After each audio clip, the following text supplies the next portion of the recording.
Pas shpatullave të malit të Dajtit, ngrihen një grup fshatrash jo vetëm të vjetër për nga historia, por edhe me një toponimi fort interesante e asnjëherë të zbërthyer plotësisht nga ekspertët e fushës. Pikërisht për këtë arsye, ajo ka mbetur gjithmonë një hapësirë pak e njohur, edhe pse shumë afër kryeqytetit, Tiranës. Këtu jemi në Shënmëri të Tiranës. Aty poshtë në breg të lumit, që e ndal lumin në dy pjesë, është Shëngjini. Matan Mëndënlindje është Shëngjergji me Vërin, qendrën e njësisë administrative, më tutje Ura dhe mbi të është Shëngjergji ose Skrepi. Dhe Matan në perëndim ose në veri perëndim të Shënmërisë është Shënpjetri. Në përgjithësi në shekullin e 13-14 një pjesë e madhe e fshatrave janë emërtuar me emrat e kishave. Edhe kur i shikojmë në regjistra, ne kemi shumë fshatra që janë me emrat e kishave, me vonë janë zhdukur. Këto emra edhe kanë shkuar përsëri orë në emrin e vjetër ose në një emër të ri.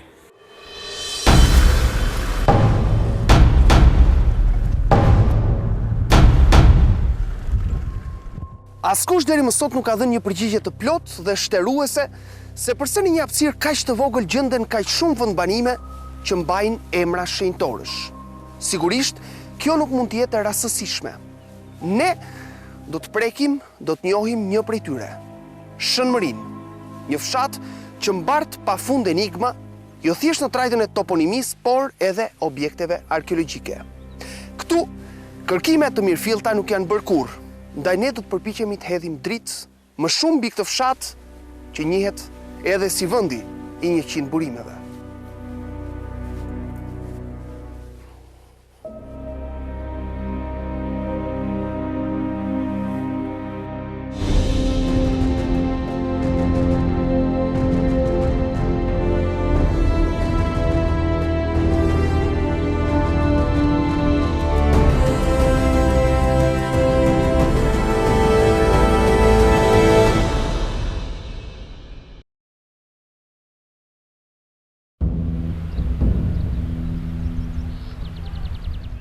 Shënmëria është sot një fshat i mbledhur, ku shumica e shtëpive janë të vjetra. Shkak për këtë është rruga, e cila ka bërë që një masë e mirë e banorëve të largohen. Por nëse popullsia të kurret, shumë gjurmë të tjera qëndrojnë këtu, të ruajtura brez pas brezi prej tyre. Këtu ka qenë një nga kishat më të mëdha të fshatit Shënmëri, e cila kisha quhesh kisha e Shënmërisë. Këtë e gjejmë në dokumentet e kohës në relacionet e Marskurës, ku thuhet që Benda ka Shënmërin me kishën e saj në tokën e thanës Shënmëri. To ruhet kanë qenë ato objektet e kultit, siç kanë qenë xhami, ka pas edhe kishë këtu sipër. Edhe aty tash i përmendet emri ku taku me filon ke kisha. Na më shumë ke pas Rafael Basanin si fshat. Edhe Dibrën, më për tregti, më për ministër për gjëra ushqimore. Rënojat e objektit të kultit që sipas banorëve i dha emrin e sotëm fshatit nuk ekzistojnë më. Megjithatë, për shumë kohë, ata kishin traditë që përgjatë ceremonive martesore, Krushqi dhe Nusja duhet të vinin këtu, por edhe në sheshin e xhamisë, si formë respekti për të dyja besimet. Tu, gjatë gërmimeve që janë bërë për hapjen e rrugës automobilistike në vitin 67, nga Mali me Groba këtu poshtë në fshat, janë zbulu varret vjetra, varret që kanë qenë mbuluar me rasa guri të mëdha. Njëkohësisht një shkrim të një gazetari Skënderja Delvinës ose Orion, si quhet, ka bërë në vitin 44, kanë gjetur kandile mëna në varre për të ndryshuar botën e përtejme sipas atij riti. Plot 7 kisha i identifikohen me emra edhe sot nga banorët në zonat të ndryshme të fshatit, e po kështu edhe toponimi Furra e Manastirit. Por duke qenë se gërmimet të specializuara në afërsitë të tyre nuk janë bërë kurrë, atëherë gjithçka është kthyer në trajtën e gojdhënave. E në Shqipëri ku ka të tilla, nuk mungojnë as problemet.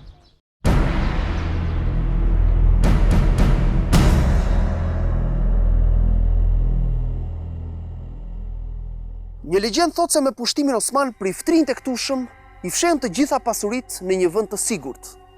Pikërisht për këtë arsye, nuk kanë munguar as kërkimet në territorin përreth kishave, por ka detaje të tjera edhe më interesante, të cilat janë ruajtur përmes një shkrimi të vitit 1924. Përmes tij zbulojmë një shënmëri tjetër, shumë më pak të dukshme në kohët e sotme.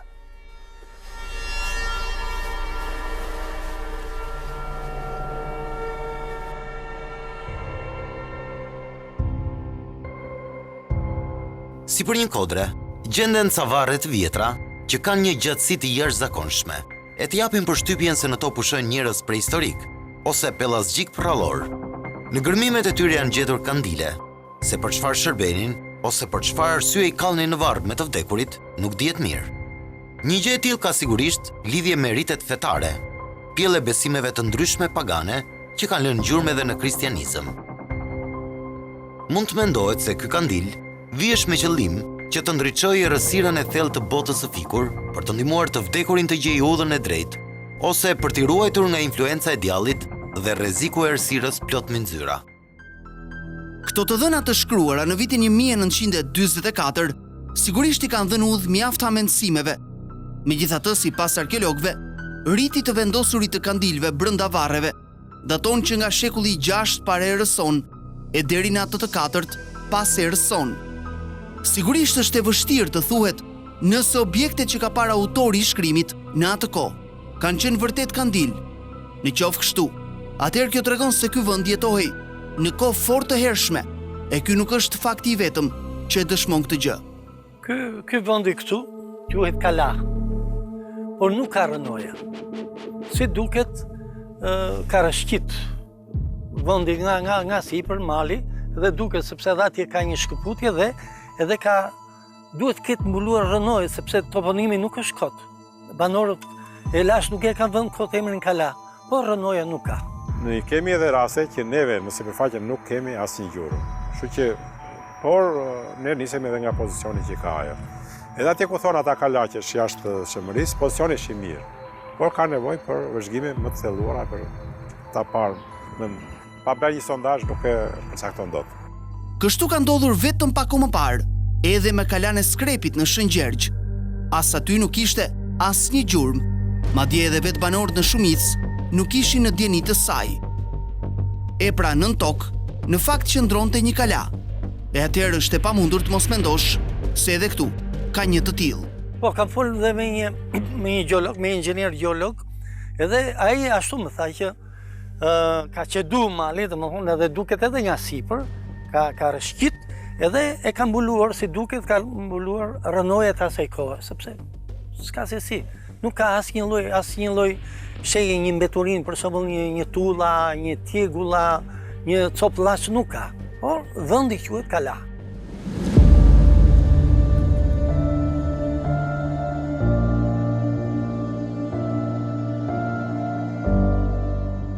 Nëse nuk do të tregonim ku ndodhemi, vështirë se dikush këtë pamje të mrekullueshme nuk do ta ngatronte me Alpet e famshme zvicerane. Në fakt, jemi vetëm pak më tej nga pallatet e zhurmshme e të shnjyrosura të Tiranës. Është një fshat që ka bukuri të rralla natyrore, duke filluar nga mali, që është mundmonit. Nga ato pak fusha që ka, në ndina, po kryesisht bukurin e jep të lumi, borimet e shëmërisë, gurrat që quashim ne.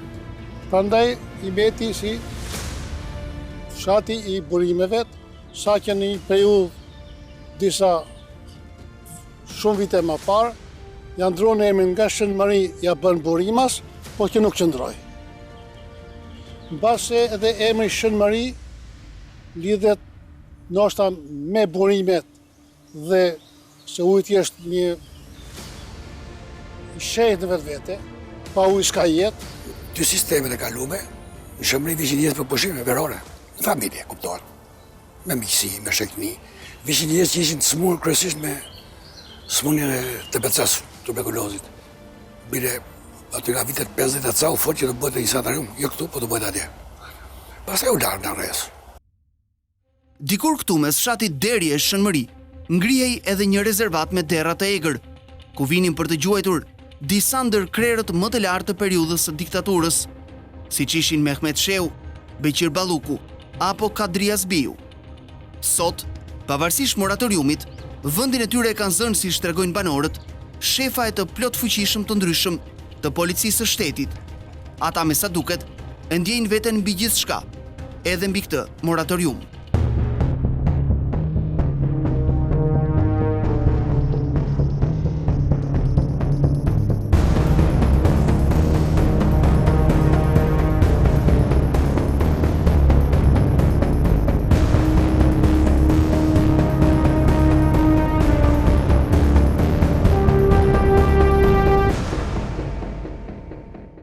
Jo shumë larg nga toponimi Kala gjejmë qafën e Tarjanit. Në fakt, sipas banorëve, ky është thjesht një deformim i emrit të vërtet të saj. Mendohet se ajo lidhet me historinë e një perandori të famshëm të lashtësisë. A është vërtet kështu? Kjo është e vështirë të thuhet, megjithatë, ne do të përpiqemi të rendisim disa prej fakteve që kanë lënë pas autorët kohës. Është artikuluar shpesh nga banorët se qafa e Tarjanit lidhet me perandorin romak Trajan, një emërtim që e gjejmë në një kala, edhe në Devoll. Në fakt, historia një dy të tillë, të cilët në periudha të ndryshme drejtuan Romën e lashtë. Njëri ka origjinë ilire, tjetri jo. Megjithatë, sipas arkeologëve, askush prej tyre nuk ka kaluar në këtë zonë. Më e mundshme, si shton ata, është që ky të jetë toponimi një fjale të harruar shqipe. Për më shumë, duhet një studim i detajuar, i cili deri më sot mungon. Asnjëherë s'janë bërë kërkime. Përgjithsisht në gjithë zonën s'janë bërë kërkime, vetëm ato që ka bërë Skënder Muqa në Skrep ose në Shëndjergj, që u zbuluan ato rënojat që biseduan bashkë, që thatë ju, dhe nuk janë bërë kërkime të tjera. Para me, janë bërë pa kërkime në zonët e Tiranës.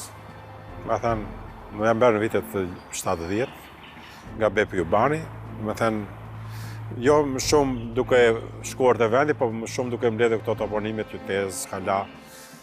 Dhe më vonë është lënë në arrest përveç 2-3 kalave që ishin kryesore, siç ishte ajo e Dajtit edhe Shëngjinit, edhe Shpellaj Plumbasit, kurse gjithë tjerat janë bërë në vitet 2000 mbrapa. Këtu s'ka ardhë asnjë. Për gërmu. Asnjë nuk ka ardhur për të pyetur se ku ka qenë ky fshat dhe kush është ka banuar këtë fshat. Ndeta ditën si vjen fshati do veni, se ka marrë fundin. E këtë vend që i ka marrë. Jo pak herë kanë qenë banorët, ata që kanë bërë të mundur përmes legjendave të ruajtura prej tyre, zbulimin e objekteve arkeologjike me vlerë të rrallë. Ato që duken thjesht si rrëfenja, shpesh kanë rezultuar të jenë gjurmë për t'u ndjekur nga arkeologët.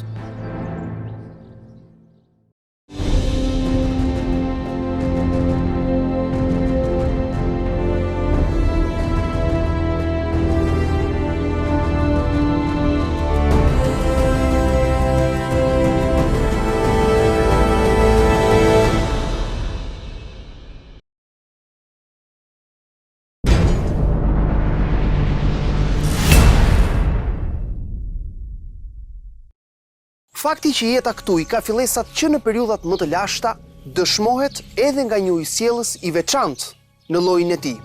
Sipas arkeologëve kemi të bëjmë me një ndërtim të pazakontë për vetë lartësinë në të cilën ai është ngritur. Çfarë do të thotë kjo në terma shkencor? Pikërisht këtë do të përpiqemi të kuptojmë.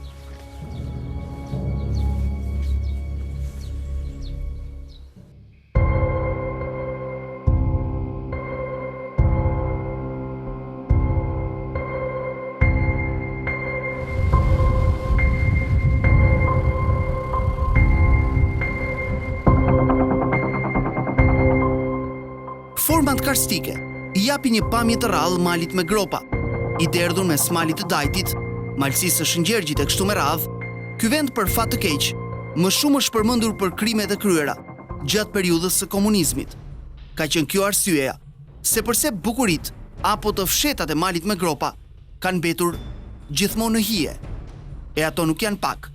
Përkundrazi, një i tillë u zbulua vetëm pak kohë më parë. Dhe qenë se ai është i mi vendosur në shtresa gëlqerore, ku ka shumë zgavra dhe ujë aty nuk qëndron asnjë minutë. Unë jam rastisur 2-3 herë aty, kur ka filluar shiu me rebesh, dhe pas 10 minutash toka është e tharë përsëri. Kështu që gjithë ajo nuk marr asnjë pikë ujë, pasi se ujë me një herë depërton, edhe krijon ato burimet që njohim neve.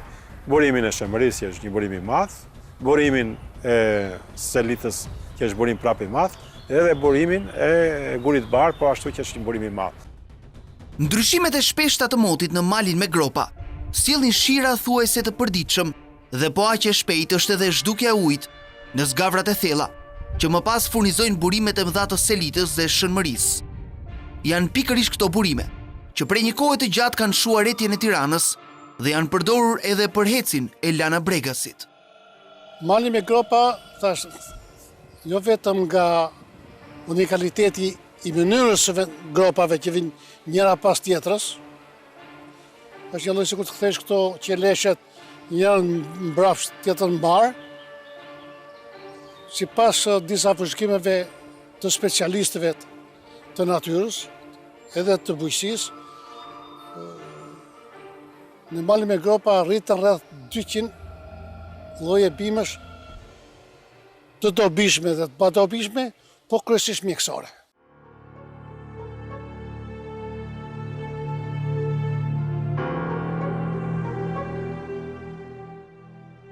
Nësa si bimësi, janë tash shumica janë bimë mjekësore, duke filluar me dëllenjën, e të kuqe dhe të zezë, me lulen e morrizit, me shtarën, me sanzën, bire edhe me një bimë të radhë që quhet valerian.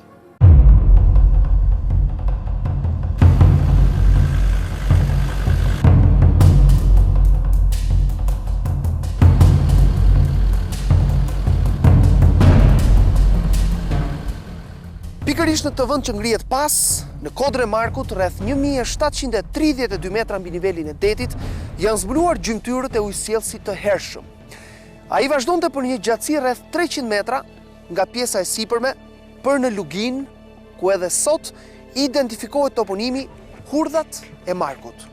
Këtu historia ndahet në dy pjesë, në atë shkencore e të prekshme përmes objekteve arkeologjike dhe në atë mitike që lidhet me gojdanët. Ne do t'i zbulojmë të dyja këto pjesë, sepse të dyja janë vërtet shumë interesante.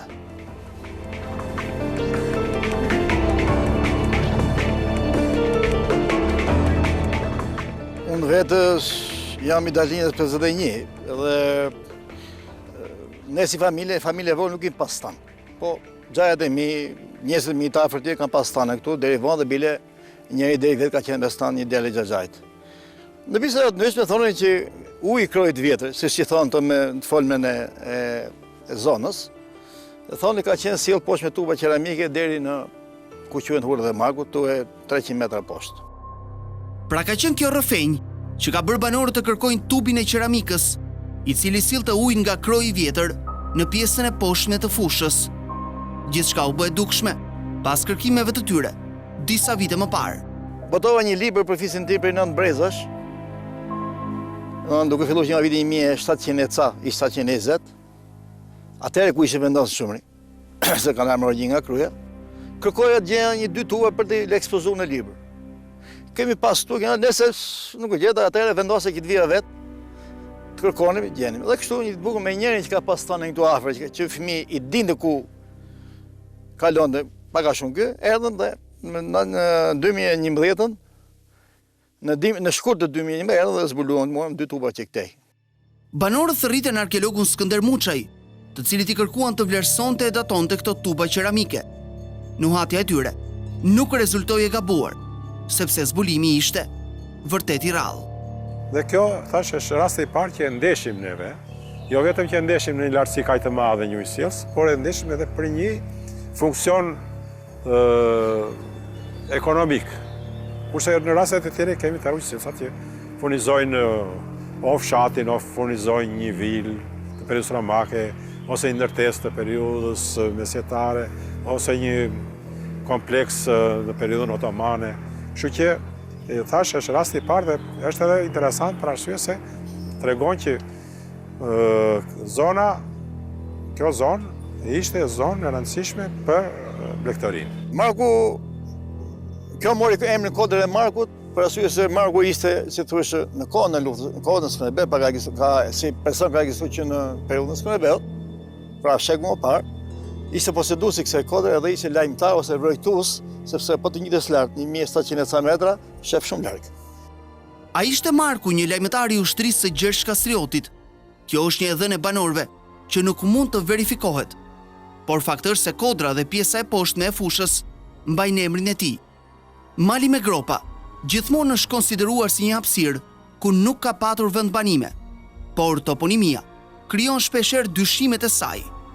Kalaja e Zelës, Gryka e Mullirit, Hurdha e Cungut apo ajo e Avdiut janë vetëm disa prej tyre që të krijojnë përshtypjen se dikur kjo zonë nuk ka qenë kaq e shkret. Sipas duke dhënës, edhe sipas volumtimeve që janë bërë nga brezime mbrapa, se më parë ka pas pak të tjerë, janë munduar një përpjekje të gjejnë, ka qenë vend i banu. Ato toponimet kanë ngel nga emrat e atyre që ka qenë paraardhës tyre. A qëndron nën këto thyerje kaq të rëj se diçka që lidhet me këto toponime? Ashtu siç u zbulua Ujsjellsi, është e pamundur të mos mendosh se ka shumë elementë të tjerë që lidhen me kohët kur ndoshta popullsia të riqej në këto zona edhe më të larta, për t'u shmangur e mbrojtur nga sulmet e ushtrive të huaja në periudha të ndryshme të historisë. Sot, mbi tokë dallohen vetëm rënojat e staneve të dikurshme. Edhe ato i japin një pamje shumë mistike këtij vendi. Mbase mundësia, interesi, sa afër ne jemi me Tiranën, aq larg kemi qenë në studime të tilla. Mbase duke qenë në sipërfaqe pa ndonjë interes veçantë nuk e kanë tërhequr. Studimet arkeologjike, po që tani ka ardhur koha për të caktuar disa momente të zhvillimit të kësaj zone. Sipas burimeve, arbëria e kohës ishte e famshme për eksportin e djathit dhe bulmetit në tërësi në territoret të ndryshme të Ballkanit e deri në Itali. Në fakt, Shënmëria deri vonë ka qenë e shquar për kopet e saj të mëdha, e pronarët e fuqishëm që mbështesin ekonominë e fshatit pikërisht në këtë sektor. Mjafton të përmendesh faktin se në periudhën e monarkisë raportohet se numri i baktive të imta këtu ka arritur deri në 27 apo 28.000 krerë. Një traditë kjo që ka vijuar edhe në periudhën e komunizmit, por që sot është bërë ndjeshëm, e kjo e ka një arsye. Fshati është braktisur në masë dhe nga jeta e dikurshme ka mbetur pak. Shumë shtëpi kanë rënë, të tjera mbi portat e tyre ndjejnë peshën e rëndë të drynëve të ndryshkur. E sigurisht, përgjegjësinë më të madhe për këtë braktisje masive të banorëve e ka gjendja rrugës. Janë vetëm 5 kilometra, të cilat megjithatë ja kanë pirë frymarrjet të vendit.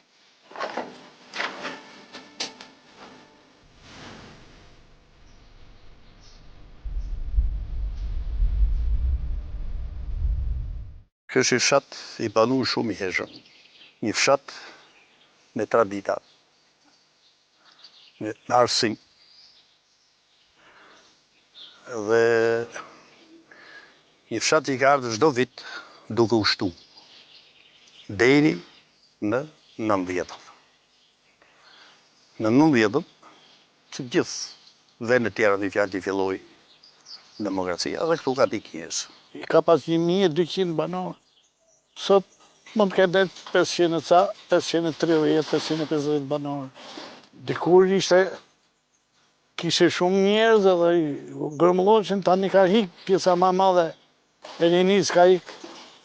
Ka jemi ngel vetëm brezi, mosha e tretë. S'ka kundërshtu, gjithë se cilës hikin edhe për qytetit, edhe po ngel blegëtoria gjithmonë për mbrapsë.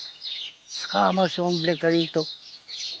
Mund të jenë deri 700 kokë, me fjalë me tufa të vogla, edhe mund me gropa. Në regjistrin Osman të vitit 1583, Shënmëria klasifikohet si fshati i dytë më i banuar i Krahinës, pas Shëngjergjit. Sipas të dhënave të cituara në veprën e autorit Lurzim Koçi, në këtë fshat, në shekullin e 16, numërohen 169 krye familjar dhe beqar së bashku. Nëse prollogaritse gjithsecili prej tyre kishte familjen e tij, rezulton se Shënmëria jetoi nga një numër i konsiderueshëm banorësh. Nuk është rastësi që shkolla shqipe u hap që në vitin 1915, madje edhe më herët, kur u përdor si klas kati i dytë i xhamisë së fshatit. Pra Shënmëria është një qendër që ka patur zhvillim të pashkëputur nga lashtësia në mesjet e më pas, edhe pse sot numri i banorëve sa vjen e po bie. Edhe pleq ka të rrim fshat. Edhe këta pleq që rrim fshat, rrinë sepse kanë një traditë vjetër nga Galon gjysmas gjyshi vetëm për të mbajtur toka, se s'kas ikun. Një mosvuje dure shtetit të fshat, iku i nia. Sipërfaqja e tokës është shumë e pakët. Është 1000 metra katror për frymë. Toka po tush është më shumë shkam, se sipërfaqja toksore, e dyta pasaj. Kjo toka që invadit ma tu që shkën Tiranë, 800 litra ujë në sekond që shkën Tiranë. Sot nuk ma përgjësi asi për ta. Nëse da vadis. E mbjellë provimin nuk e mërë dot. Se i thahet. Pa tokat janë të pjerda, ja, këtu i ka më të shi, një kja faqe këtu për ta më të më. Janë pjerda tokat, nuk janë të rashta. Mase pëndohen me, ja me këtet, imaginat, pëndosh, kur është e shesh mund pëndosh me sitar të zone. Kurse pëndosh me musht, sot. Ashtë e vështirë. Pjesa me modhe, ben Tiranë. Janë fëmijët poshtë, kam dy vajzë, të dy e kam martu me poshtë ne. Nuk ka perspektivë, rruga është shumë e vështirë. Vështirësitë e banorëve të Shënmërisë janë të shumta. Megjithatë, ata asnjëherë nuk kanë kërkuar gjëra të mëdha apo të parealizueshme.